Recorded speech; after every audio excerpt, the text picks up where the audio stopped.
आज हम करेंगे एम एस एक्सेल का एक वीडियो और जिसमें हम जानेंगे कि लास्ट टाइम पे जो जो टॉपिक्स हमने डिस्कस किए थे उनको आज इस वीडियो में हम कंप्लीटली समझेंगे। तो सबसे पहले हम चलते हैं कि हमने लास्ट टाइम पे क्या किया था। तो हमने चैप्टर 3 स्टार्ट किया था, फार्मूलाज एंड फंक्शंस। तो फार्मूलाज या फंक्शंस क्या होते हैं जो हमें हेल्प करते हैं कैलकुलेशंस में, particularly in M S Excel में। तो इसमें हम मैथमेटिकल ऑपरेटर्स को परफॉर्म कर सकते हैं नंबर्स के ऊपर, ताकि हमें डिज़ायर्ड रिज़ल्ट मिल सके। जैसे हमें नंबर्स को सम करना है या नंबर्स को हमें क्या करना है, डिवाइड करना है या नंबर को मल्टीप्लाई करना है, तो हम इसको कर सकते हैं।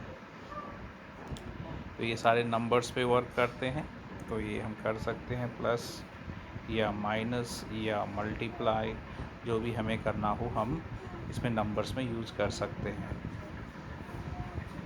इसमें एक इम्पोर्टेंट चीज़ जो हमें जाननी चाहिए कि वो ये है कि जब भी हम इसको यूज़ करें तो प्रत्येक जो फॉर्मूला है वो इक्वल टू के साइन से स्टार्ट होना ज़रूरी होता है। फिर हमने लिखा 2+4, तो हमें एक्सेल क्या दे देगा, 6 रिज़ल्ट दे देगा। लेकिन अगर आप डायरेक्टली लिखेंगे 2+4 तो ये हमें कोई भी रिज़ल्ट नहीं देगा, ये इसको ऐसे ही स्क्रीन पे लिखा रहेगा 2+4, लेकिन हमें इसका आंसर नहीं मिलेगा। तो अगर आपको इसका आंसर चाहिए, कैलकुलेशन चाहिए आपको, तो हमें फिर इसको क्या करना पड़ेगा, इसको हमें इक्वल टू के साइन से स्टार्ट करना पड़ेगा। हमें लिखा इक्वल टू 3×5/2, ठीक है। तो हमें रिज़ल्ट मिल जाएगा इसमें, ठीक है, यानी ये मिल जाएगा हमें 7.5 हमें रिज़ल्ट आ जाएगा। लेकिन अगर हम इसको सिंपल लिखें 3×5/2 बिना इक्वल टू का साइन लगाए, तो हमें एक्सेल कोई भी रिज़ल्ट नहीं देगा, वो इसको एज अ टेक्स्ट समझेगा और ये सेल में स्टोर हो जाएगा, राइट। तो अब हम बात करेंगे कि हमने लास्ट टाइम पे आपके साथ डिस्कस किया था रेफरेंस का, ऑपरेटर्स का, कांस्टेंट्स का एंड फंक्शंस का। तो रेफरेंसेस क्या होते हैं, देखिए स्टूडेंट, जब भी हम एक्सेल ओपन करते हैं तो हमारे सामने क्या ओपन होता है, हमारे सामने ओपन होता है वर्कशीट, जिसको हम जब भी एक्सेल ओपन करेंगे तो हमारे सामने क्या क्या ओपन होगा, वर्कशीट। अब वर्कशीट क्या होती है, जिसके अंदर बहुत सारे सॉरी वर्कबुक ओपन होगी। और वर्कबुक क्या होती है, जिसके अंदर बहुत सारे क्या होते हैं, बहुत सारे क्या होते हैं। तो जैसे कि हम डिस्कस कर रहे हैं कि वर्कशीट में क्या होता है, वर्कशीट एक तरह से एक वर्कबुक के अंदर बहुत सारी वर्कशीट्स होती हैं। तो जब भी हम वर्कबुक ओपन एक्सेल ओपन करते हैं तो क्या ओपन होगा, वर्कबुक ओपन होगा, ठीक है।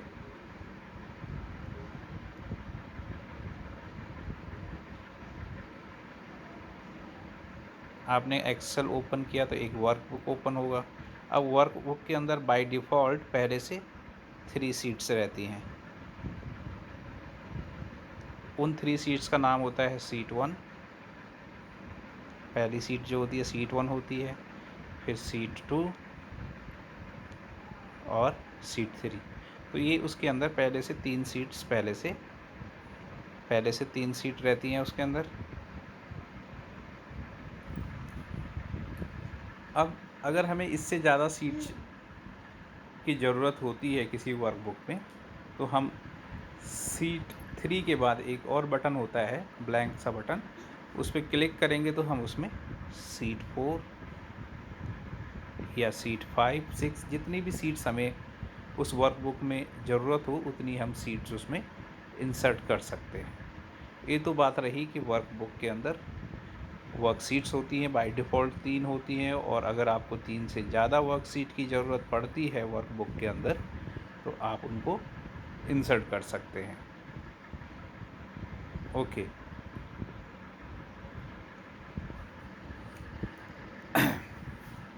अब जब भी हम कोई वर्कशीट, जब वर्कबुक ओपन करते हैं तो उसके अंदर क्या खुलता है? वर्कशीट का फर्स्ट पेज, वर्कबुक का फर्स्ट पेज, फर्स्ट सीट। तो वो जो वर्कबुक होती है वो कैसे होती है? इस तरह से आपकी सीट हो गई, ठीक है, ऊपर। तो ये वर्कशीट जो होती है रोज़ एंड कॉलम्स में डिवाइड होती है, ठीक है, रोज़ एंड कॉलम्स में ये डिवाइडेड होती है। और ऊपर जो ये वाले जो हैं इनको हम कहते हैं, ये हैं इसके कॉलम्स, ये सब कॉलम्स हैं। और इधर जो होते हैं ये हैं रोज़, ये रोज़। तो कॉलम्स का जो नाम रहता है वो होता है A B C D E, और इस तरह से कंटिन्यू आगे रहते हैं। और जो रोज़ होती हैं वो 1 से स्टार्ट होते हैं, 1 2 3 4 5 6, और कंटिन्यू एक रेंज तक होती हैं, काफ़ी ज़्यादा होती हैं, लाखों में होती हैं।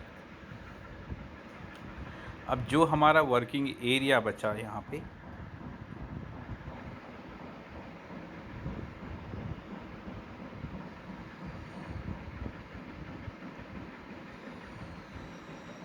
इस एरिया को, ये जो स्क्वायर एरिया है, इन एरिया को हम क्या कहेंगे? इन एरियाज़ को हम कहते हैं सेल। ये जो एरियाज़ हैं ये है सेल, या ये वाला ये सेल है, ये भी सेल है, ये भी सेल है। अब आप देख सकते हैं इन सेल का एक एड्रेस होता है। अब एड्रेस हम सेल का कैसे निकालेंगे? मान लीजिए ये वाला जो एरिया है ये है सी कॉलम के अंदर, और ये है रो नंबर 2, तो इसका एड्रेस जो बनेगा वो बनेगा C2। अब मान लीजिए C2 में हमने कोई वैल्यू एंटर की 10, हमने C2 के अंदर लिखा 10। उसके बाद ये वाला जो सेल है, सेल क्या होता है? Intersection point of rows and column is called cell. जहाँ पे एक रो एक कॉलम के साथ को क्रॉस करती है, उस एरिया को एक स्क्वायर एरिया बनता है वो, और उसको एक रेक्टेंगुलर एरिया बनता है, और उसको हम क्या कहते हैं? सेल कहते हैं।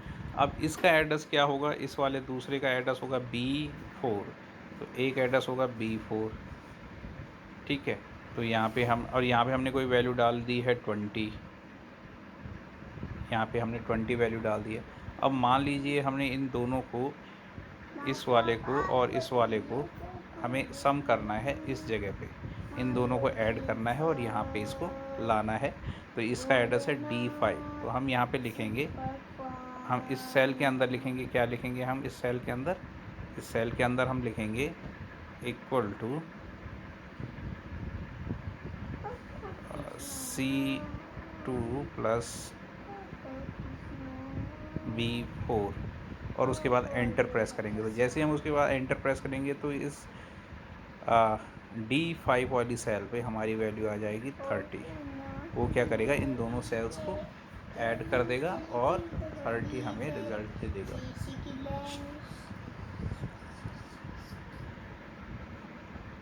चलिए, अब references, the cell range that you want to use in your location. Reference से क्या मतलब है? अब आपको रेफरेंस समझ में आ गया होगा। Cell range which we want in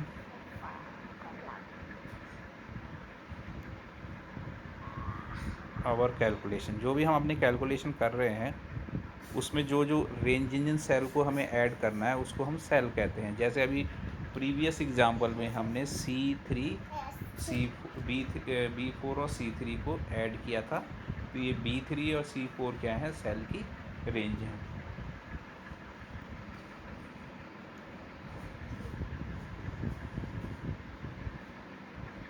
अब जैसे यहाँ पे आपको एग्ज़ाम्पल दिया गया है,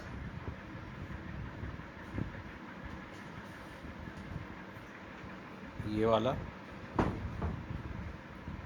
elements of formulas in Excel. तो यहाँ पे एक्सेल का एड्रेस हो गया ये, और यहाँ पे हमने क्या किया है, equal to A2 plus B2 into C4, और माइनस क्या किया है हमने इसमें से E3 से लेके E5 तक का। तो इस तरह से ये एग्ज़ाम्पल है, आप देख सकते हैं इसको, ठीक है। यहाँ पे हमने एग्ज़ाम्पल दिया है, एक एक्सेल की सीट है, रोज़ एंड कॉलम्स में सारे सेल्स हैं, ठीक है। हमने लिखा है ABC, 3 कॉलम्स इस रेंज में हमने लिए हैं, और 1 से लेके 11 तक जो रोज़ हैं उनको इस एरिया के अंदर हमने लिया है। हमने रो नंबर 3 पे A3 पे हमने मंथ डाला है, A4 पे हमने A4 में हमने सेल, फिर C3 पे हमने एक्सपेंसेस डाला है, फिर यहाँ जैन, यहाँ कुछ वैल्यू, फिर यहाँ फैब, यहाँ वैल्यू मार्च, फिर वैल्यू मार्च की, उसके आगे इस तरह से हमने इनको वैल्यूज़ दी हैं। अब हमने क्या किया, टोटल निकालने के लिए हमने रो नंबर 3 पे 11 पे हम इसका टोटल निकाल रहे हैं। तो टोटल कैलकुलेट करने के लिए हम क्या लिखेंगे, इक्वल टू B4 क्यों लिखेंगे, क्योंकि पहली वैल्यू B4 पे है। फिर हमने लिखा B5, ये दूसरी वैल्यू है, B6, B7, B8, B9। तो B4 से लेके B9 तक का हमने जो सेल की रेंज है वो यहाँ पे सम प्लस कर दी है। जैसे ही हम यहाँ पे एंटर करेंगे तो इसकी जो टोटल वैल्यू होगी वो टोटल वैल्यू हमारे सामने आ जाएगी।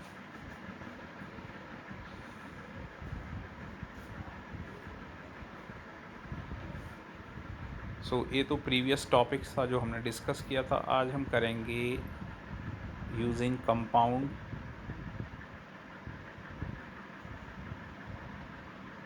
Compound statements. तो कंपाउंड स्टेटमेंट को कैसे यूज़ करेंगे हम, वो हम देख लेते हैं।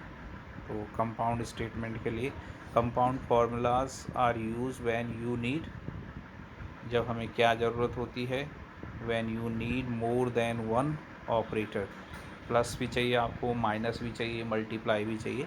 तो इस तरीके के जब आपको कैलकुलेशन निकालनी हो तो तब हम क्या करते हैं, कंपाउंड और फार्मूलाज या फंक्शंस को यूज़ करते हैं। The simple interest using the formula P into R into T upon क्या होता है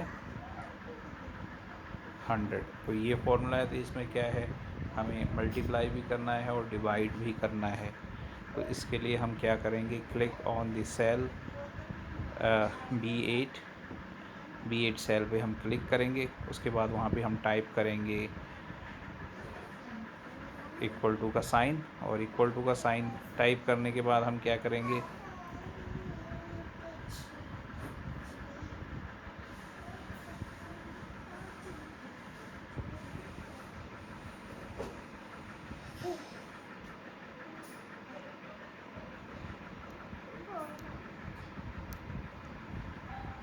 इक्वल टू का साइन हम टाइप कर लेंगे। उसके बाद हम click on the cell B5, the cell address B5 appear in the cell address. तो ये कुछ इसके नोट्स हैं, जैसे range is a rectangular area consisting of group of cells adjacent to each other. It can be entire worksheet as well, ठीक है। तो एक एंटायर वर्कशीट को भी आप ग्रुप ऑफ सेल्स के अंदर रख सकते हैं। तो एंटर और modify a formula in cell, you can also press F2। मान लीजिए अगर आपने किसी सेल में कोई फार्मूला एंटर किया है, ठीक है, जैसे एग्ज़ाम्पल ये है, ये सेल नंबर B11 में आपने लिखा, आपने एंटर करेंगे तो इसमें क्या हो जाएगा, पूरी रेंज सिलेक्ट हो जाएगी। उसके बाद अगर आपको इसको एडिट करना होगा तो F2 बटन दबाएंगे और ये क्या होगा, ओपन हो जाएगा, एडिट के लिए ओपन हो जाएगा। How to we define formula. तो फार्मूला डिफाइन करने के लिए हम क्या करते हैं, इक्वल टू का साइन स्टार्ट करते हैं। To copy the formula from the above cell press control plus apostrophe sign. जो एपस्ट्रॉफी का साइन होता है उसको और कंट्रोल को आप प्रेस करेंगे,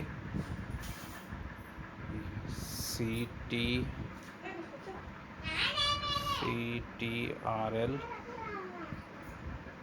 प्लस ये जो साइन होता है एपस्ट्रॉफी का साइन, ऊपर जो कॉमा होता है उसको आप प्रेस करेंगे तो इससे क्या होगा, फॉर्मूला कॉपी हो जाएगा।